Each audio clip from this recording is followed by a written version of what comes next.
Llegan las claves para descifrar el complejo mundo de la economía. Al contado. Un tribunal ruso ordenó la incautación de fondos de JP Morgan Chase por un total de 439.500 millones de dólares, una semana después de que el prestamista dirigido por el Kremlin, VTB, iniciara acciones legales contra el mayor banco estadounidense para recuperar el dinero atrapado bajo el régimen de sanciones de Estados Unidos.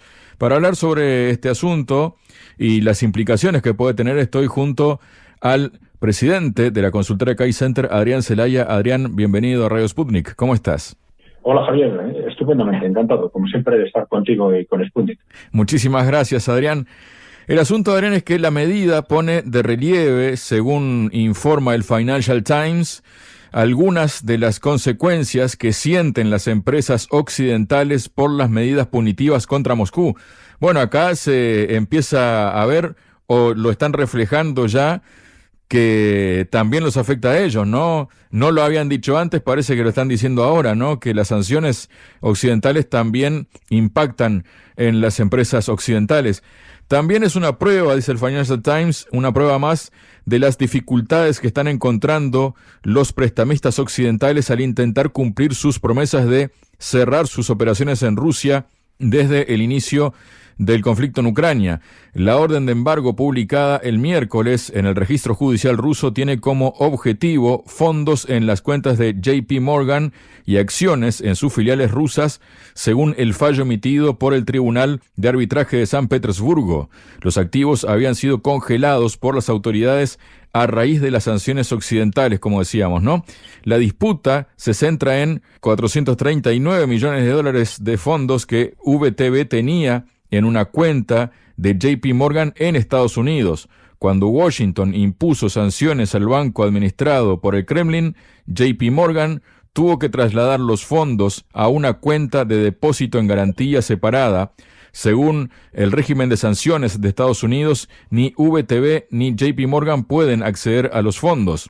En respuesta, VTB presentó la pasada semana una demanda contra el grupo con sede en Nueva York para lograr que las autoridades rusas congelaran la cantidad equivalente en Rusia, advirtiendo que JP Morgan estaba tratando de salir de Rusia y se negaría a pagar cualquier compensación.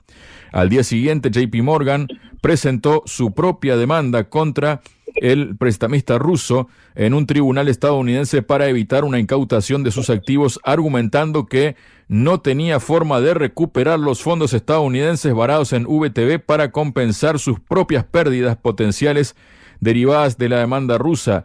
Y aquí viene una parte que, bueno, uno no sabe si reír o llorar, ¿no? Porque en una denuncia presentada ante un tribunal federal de Manhattan a principios de este mes, JP Morgan describió el intento de VTB de recuperar el dinero en Rusia como un incumplimiento flagrante de su acuerdo de resolver las disputas en Nueva York. Esto ya parece que lo último que reclaman un poco que es de risa, Adrián. Claro, si se hace en Nueva York sí, si no, no vale, ¿no? El juicio. Si yo te bloqueo, te congelo, te incauto, vale, pero si me lo haces tú, no vale. ¿Qué idea tienen de cómo funciona el mundo, no? O cómo debería funcionar Occidente, y qué nos puedes comentar de este caso en concreto y las posibles implicaciones, Adrián? Que bueno, ¿no? Parece que Rusia da un primer aviso, ¿no? Y a quienes bloquean activos rusos en Occidente, ¿no? Sí, vamos a ver. Por un lado, desde el punto de vista de qué tribunal debería o no debería ser competente, por lo menos habría que estar, por supuesto, al texto de lo que hayan pactado entre las partes. Pero bueno, también esto nos refleja cómo estamos en un mundo que está cambiando muy rápidamente, ¿no?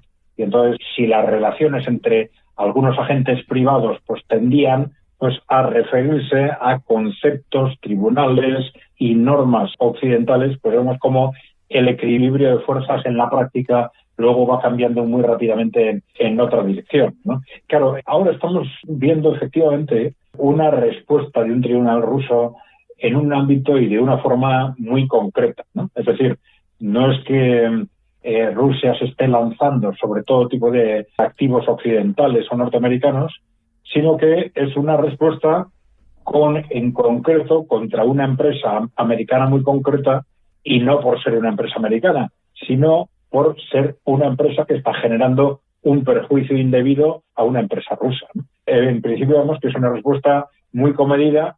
Efectivamente es un principio, se puede interpretar desde el punto de vista conjunto de las instituciones rusas, porque no sabemos en qué medida es una decisión estrictamente de un tribunal o ámbitos de la administración pueden haber o no apoyado este tipo de movimientos.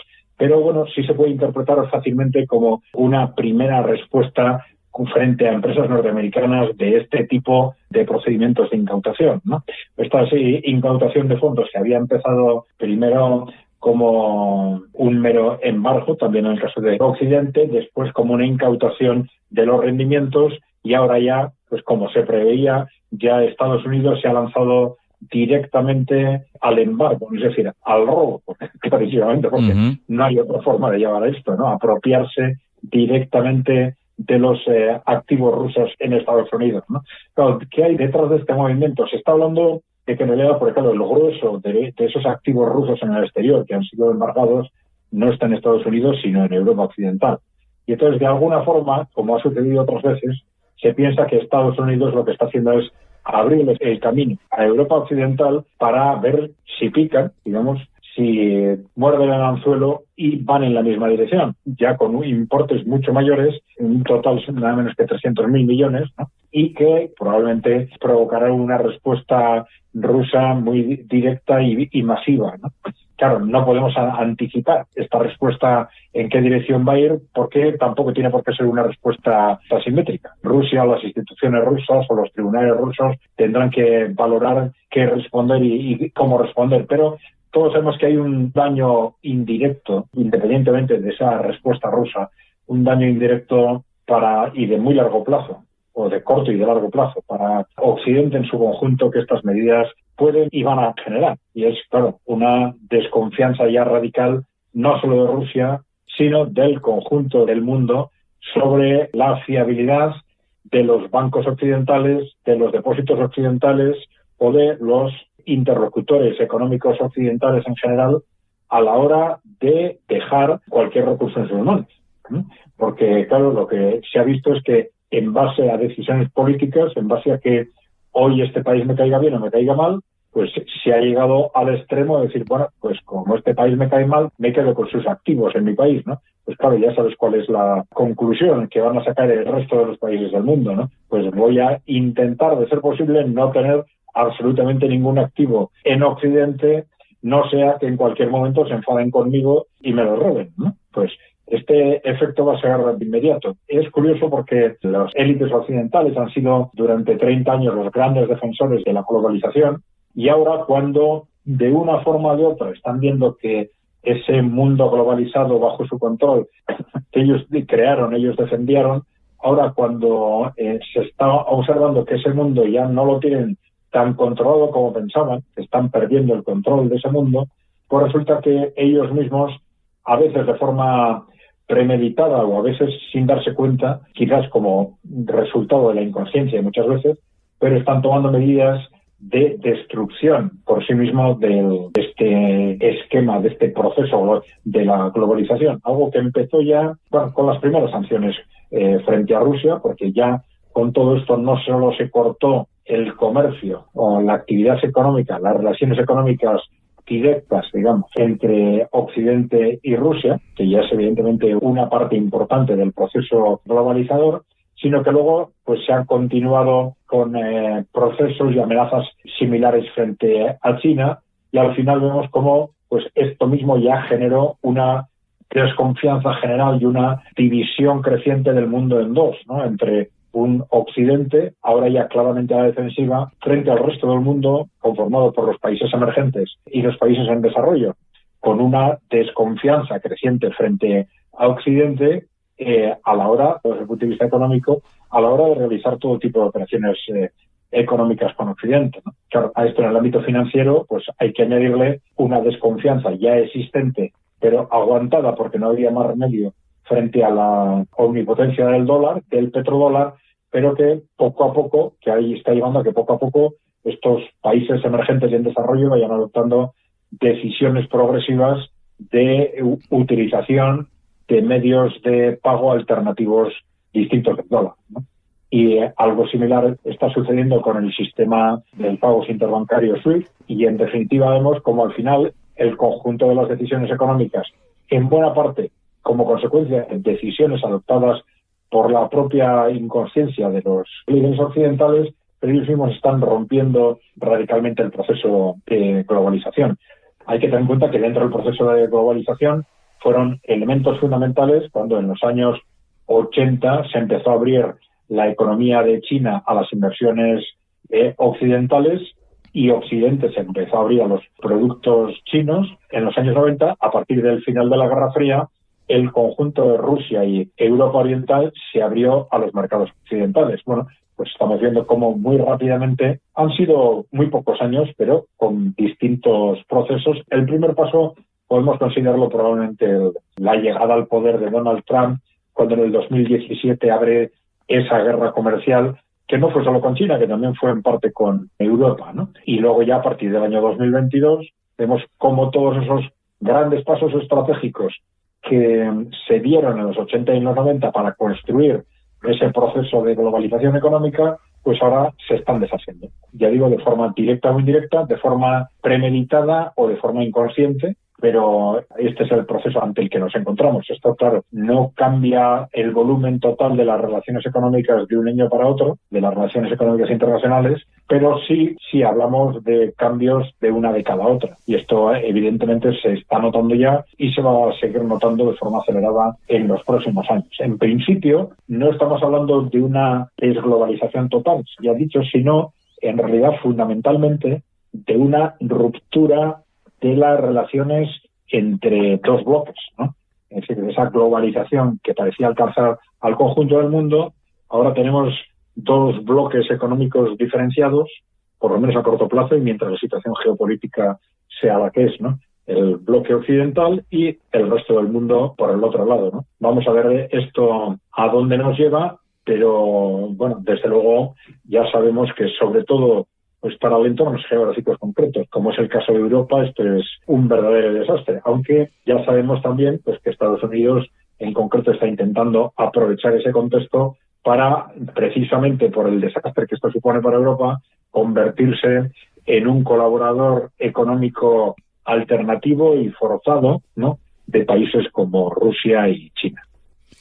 Adrián, parece que Occidente no se está dando por enterado de lo que está pasando, ¿no? Parece que no le salta una alarma con este caso puntual de JP Morgan, tampoco le ha saltado la alarma con las declaraciones que ha hecho, por ejemplo, la presidenta del Banco Central Europeo, Christine Lagarde, o también la directora del Fondo Monetario Internacional, acerca de que confiscar los activos rusos puede traer graves consecuencias para la economía mundial y además graves consecuencias concretamente para el dólar. Parece que no les está afectando nada de lo que está pasando, tampoco está afectándoles, parece, las advertencias que le ha hecho Rusia y que está empezando a cumplir tampoco lo que ha declarado Euroclear, ¿no? Euroclear ha dicho que, por ejemplo, en Rusia hay 33.000 millones de dólares propiedad de Occidente que podrían ser confiscados. También dijo que Rusia podría tomar las mismas medidas en otros países, presentándole juicios en tribunales de países como Arabia Saudí, por ejemplo,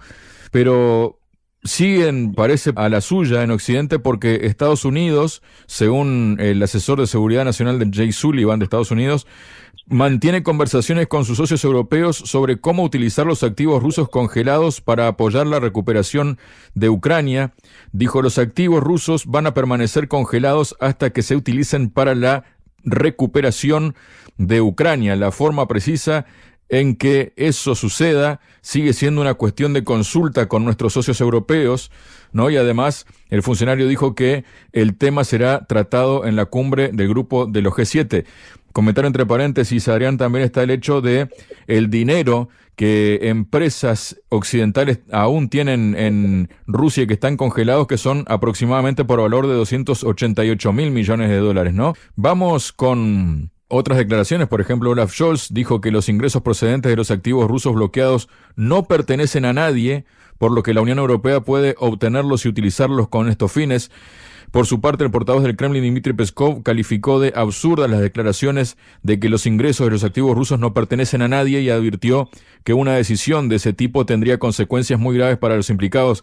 Tú nos explicarás, tal vez, si te parece, Adrián, si pertenecen o no, ¿no? Si uno tiene dinero en el banco y ese dinero genera unos intereses, ¿de quién ese dinero? ¿Es de nadie? ¿Es del banco o es del dueño del dinero, no? Luego, también, en esta ola está infaltable el jefe de la diplomacia europea, Josep Borrell, quien dijo esta semana en la sesión plenaria del Parlamento Europeo cómo podría el bloque usar los ingresos derivados de los activos rusos congelados, ¿no? Y también dijo eso de guardarlos en una cuenta separada para luego utilizarlos. Por otro lado, también la portavoz de la Cancillería rusa, María Zaharova, dijo que Moscú está elaborando las medidas para responder a la congelación de activos rusos por parte de Suiza. Berna bloqueó los activos privados rusos por un monto de $8.800 millones. El banco suizo Credit Suisse congeló más de una tercera parte de los activos rusos registrados en Suiza por más de $19.700 millones. Y el gobierno suizo comunicó que también fueron bloqueados alrededor de $8.450 millones de los activos del Banco Central de Rusia y que Berna está preparada para participar en los debates internacionales sobre el decomiso de los activos rusos, ¿no? Estamos hablando entonces en Suiza de alrededor de unos $40.000 millones, ¿no? Pero entonces llega una declaración desde Moscú y más precisamente del viceministro de Asuntos Exteriores, Sergei Ryabkov, quien dijo que Rusia está analizando la posibilidad de degradar el estatus de sus relaciones diplomáticas con Estados Unidos en caso de que se adopten medidas prácticas para confiscar sus activos. La respuesta rusa a la confiscación de sus activos en los países del G7 puede incluir contramedidas de naturaleza tanto económica como diplomática, afirmó el funcionario. ¿Qué consecuencias puede tener esto? Pero ¿qué nos puedes comentar en general de toda esta situación, Adrián? Bueno, vamos a ver. Efectivamente ahí hay dos conceptos, ¿no? Bueno, dos conceptos que se han diferenciado de alguna forma artificialmente, ¿no? Una cosa son los activos congelados y otra los ingresos que generan esos activos congelados, ¿no? Ingresos que pueden ser intereses o pueden ser beneficios en el caso de tratarse de acciones, etcétera, ¿no? Bueno, en principio, los países occidentales han decidido que los ingresos generados por esos activos se los incautan, ¿no? Y vamos a ver qué pasa con los activos en sí mismos, ¿no? Pero, bueno, yo creo que hay pocas dudas de que van a dar en este sentido un paso tras otro y no se van a detener, ¿no? Tan absurdo es uno como el otro. Cada argumento formal es para decir, bueno, yo no me incauto de los activos, pero sí de los ingresos que generan. Eso no hay tribunal que sea mínimamente independiente y que te dé la razón a un argumento tan disparatado como ese, ¿no? Pero bueno, se han agarrado a ese argumento formal para incautar los ingresos, ¿no?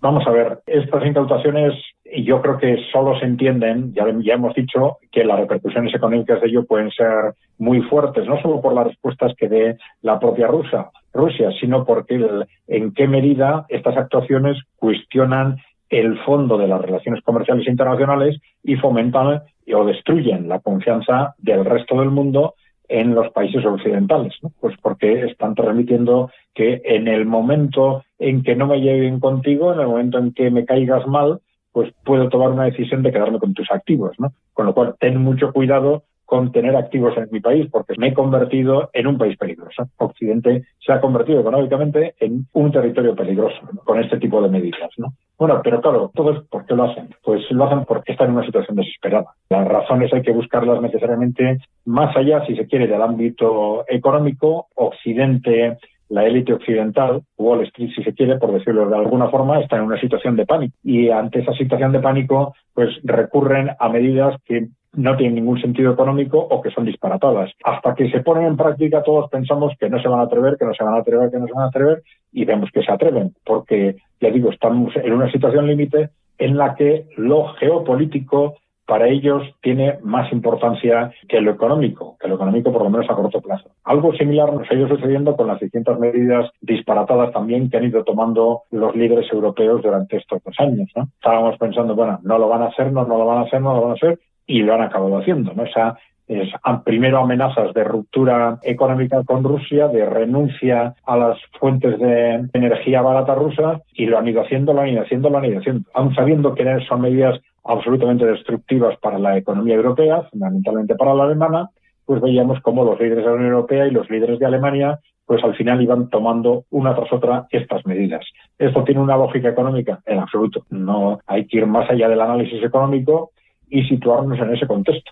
Es decir, en las motivaciones de los grandes líderes corporativos, los beneficios son importantes y esto está muy examinado en el análisis económico, ¿no? En grandes multimillonarios, el objetivo de ganar más dinero, el objetivo de los beneficios, no es aumentar su consumo, porque su consumo se modifica mínimamente cuando se incrementan sus ingresos, ¿no? Cuando se tienen tantos millones de millones, ¿no? Billones, digamos, ¿no? En ese momento les interesa incrementar los ingresos como un instrumento a veces de imagen, pero fundamentalmente de poder. Es decir, el poder en ese momento es más importante que la utilización de la riqueza como un instrumento para consumir, ¿no? Con lo cual, en un momento en el que ellos, desde un punto de vista geopolítico, se sienten en riesgo porque están perdiendo el control del mundo, por ese paso de un mundo unipolar a un mundo multipolar, y porque saben o temen que, como consecuencia de lo que está sucediendo en Ucrania, si esto termina con una victoria rusa, pues la influencia ideológica y política de Rusia pues se va a disparar. Ya es muy importante en una buena parte de los ciudadanos norteamericanos y europeos y occidentales en general. Pero es que si ganan de forma rotunda en Ucrania, como se está esperando, esa influencia se va a disparar y esto va a tener consecuencias muy directas para esta élite corporativa. Porque, claro, precisamente lo que han hecho como característica común los países emergentes y fundamentalmente Rusia y China es apartar a estas élites corporativas, estas grandes corporaciones del poder, ¿no? Entonces saben el alto riesgo que tienen no solo de perder el control del mundo, sino de que en el propio Occidente muy rápidamente pues los ciudadanos acabemos haciendo lo mismo con ellos. Entonces, ante esa situación de pánico geopolítico, pues están tomando decisiones que económicamente no tienen ningún sentido, por lo menos a corto plazo hay que contar con que las sigan tomando. En este momento, hacer daño a Rusia, como sea, es un objetivo que hay que conseguir, en su opinión, a toda costa. Y como sea, no importa el precio. Evidentemente, las consecuencias económicas de estos, bueno, evidentemente van haciendo daño a Rusia con esas absurdas incautaciones, pero evidentemente muchas empresas occidentales, norteamericanas en principio, pero occidentales en conjunto, van a sufrir tremendamente. Sobre todo a medio plazo, pues las economías occidentales en su conjunto van a sufrir. Pero ya digo que para ellos en este momento esta es una cuestión secundaria. Lo importante para ellos es ese pánico geopolítico en el que están situados. Muchas gracias, Adrián. Muy bien, Javier. Gracias a ti y a Sputnik, como siempre. BRICS, G7, OPEP, FMI, Banco Mundial, Nuevo Banco de Desarrollo, Banco Central Europeo, tasas de interés, finanzas, sanciones, deuda, desdolarización, al contado.